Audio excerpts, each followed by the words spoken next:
So, some lessons from Black history that inform me currently about building relationships with people, I think is twofold. So, one, just with other Black individuals, there's just this general understanding when you see a Black person, you may not even know them, you've never seen them before in your life, and you pass them, you're going to acknowledge them.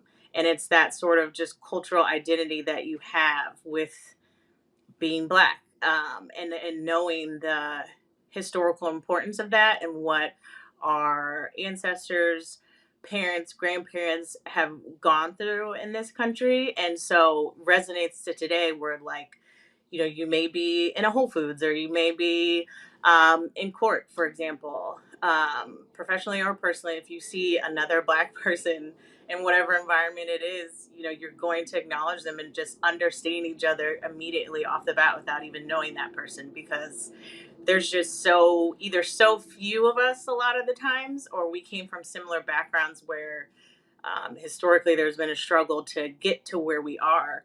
Secondly, with other non-Black individuals, just informing them. I've tried to be very cognizant about just informing people of what my history is, what, as recently as my even great grandparents, were slaves, and what they went through and all the struggles that they had to go through. A lot of people really don't know that, and they don't really understand, that segregation and Jim Crow era was very recent.